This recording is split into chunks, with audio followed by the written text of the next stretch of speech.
जनपद में बढ़ती नशे की समस्या को देखते हुए प्रशासन और संबंधित विभागों द्वारा नशा मुक्ति केंद्रों की कार्यप्रणाली पर नजर रखी जा रही है। इसी क्रम में बागेश्वर स्थित नशा मुक्ति केंद्र का औचक निरीक्षण किया गया।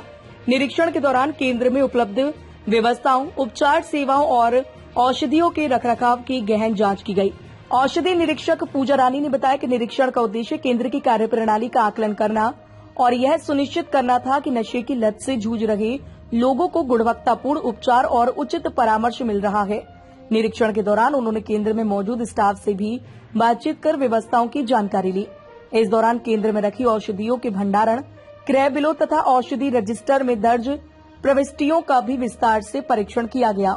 उन्होंने यह सुनिश्चित किया कि सभी दवाइयां सुरक्षित और निर्धारित मानकों के अनुरूप रखी गई हैं तथा उनका उपयोग सही तरीके से किया जा रहा है। साथ ही केंद्र के स्टाफ और मौजूद लोगों को नशा मुक्ति के प्रति जागरूक भी किया गया। निरीक्षण टीम ने केंद्र में उपचाराधीन मरीजों से भी व्यक्तिगत रूप से बातचीत कर उनके अनुभव, समस्याओं और सुविधाओं के बारे में जानकारी ली। मरीजों से मिले सुझावों के आधार पर केंद्र की व्यवस्थाओं में आवश्यक सुधार के निर्देश भी दिए गए। केंद्र प्रबंधन के राजेंद्र बिष्ट ने बताया कि बागेश्वर में नशा मुक्ति केंद्र की स्थापना अप्रैल 2025 में की गई थी। तब से अब तक 167 नशा प्रभावित लोगों को यहां भर्ती किया गया है। इनमें से 157 लोग उपचार के बाद स्वस्थ होकर अपने घर लौट चुके हैं, जबकि 10 मरीज वर्तमान में केंद्र में उपचाराधीन हैं। वहीं उप निरीक्षक प्रदीप सिंह गर्बियाल ने बताया कि पुलिस समय समय पर केंद्र का निरीक्षण करती रहती है। उन्होंने कहा कि आज के निरीक्षण में केंद्र में बेहतर व्यवस्थाएं पाई गई हैं और उम्मीद है कि यहाँ उपचार ले रहे लोगों को इससे सकारात्मक लाभ मिलेगा। आपको बताना चाहूंगी कि जिलाधिकारी महोदया बागेश्वर के आदेशों क्रम में आज जिला नशा मुक्ति केंद्र बागेश्वर का निरीक्षण किया गया और निरीक्षण में औषधि प्रशासन, पुलिस प्रशासन सम्मिलित रहा और इसका मेन पर्पस ये था कि यहाँ जितने भी ड्रग एडिक्ट्स आ रहे हैं तो उनको जो फैसिलिटीज मिल रही हैं, जो मेडिसिन मिल रही हैं, उनसे रेलिवेंट जितने भी डॉक्यूमेंट्स वो हमने वेरीफाई किए हैं। जो दवाइयाँ हैं उनकी जो स्टोरेज व्यवस्था है वो चेक की गई है। उनके प्रॉपर रिकॉर्ड्स यहाँ पर मेंटेन किए गए नहीं, ये भी हमने सुनिश्चित किया है। साथ में जितने भी हमने जहाँ पर जितने भी एडिक्ट्स हैं उनसे भी हमने रिव्यू लिए हैं कि उन्हें यहाँ इस तरह की कोई परेशानी तो नहीं हुई है।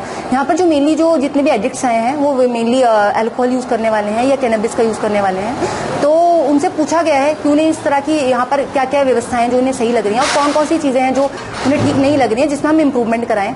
और हमने यहाँ पूरी व्यवस्था का जो है हमने एनालाइज किया है और इसे सदृढ़ बनाने के लिए हमने और भी इनको आदेशित किया है, निर्देश भी दिए हैं।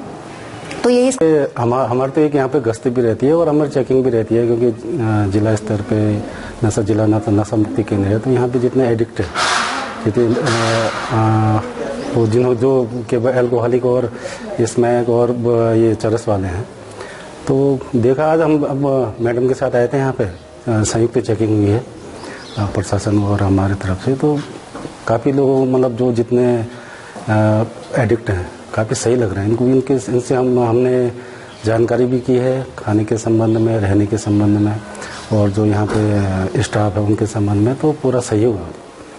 तो हमारे द्वारा भी लगातार सहयोग किए जा रहे हैं। जी सर, ये पिछले साल अप्रैल महीने में शुरू हुआ था और अभी मार्च का महीना चल रहा है, तो 11 महीने लगभग इसको कंप्लीट हो चुके हैं और यहाँ पे लगभग 150 पेशेंट के लगभग आ चुके हैं और अभी यहाँ पे कम से कम 20 से 25 लोग यहाँ पे दोबारा आ चुके हैं, दोबारा एडमिशन ले चुके हैं और एट प्रेजेंट यहाँ पे 2 पेशेंट ऐसे हैं जो दोबारा एडमिट हुए हैं। जी सर, यहाँ पे छुड़ाने के लिए बेसिकली मेडिकेशन में रखा जाता है इनको, जो मेडिसिन होती हैं वो प्रोवाइड किया जाता है। उसके अलावा यहाँ पे काउंसलिंग प्रोवाइड किया जाती है। काउंसलिंग के जरिए उनको समझाया जाता है, उनको जिंदगी के अनुभवों के बारे में बताया जाता है कि क्या अच्छा है आपके लिए और क्या बुरा है। उसके बारे में उसको जब समझ हो जाती है तो अपने आप ही वो खुद से वो डिसीजन ले लेते हैं कि अब छोड़ना चाहिए, तो तब छोड़ते हैं वो लोग। अपना नाम? मेरा नाम राजेंद्र सिंह बिष्ट है और मैं यहाँ पे सेंटर इंचार्ज के पद पर हूँ।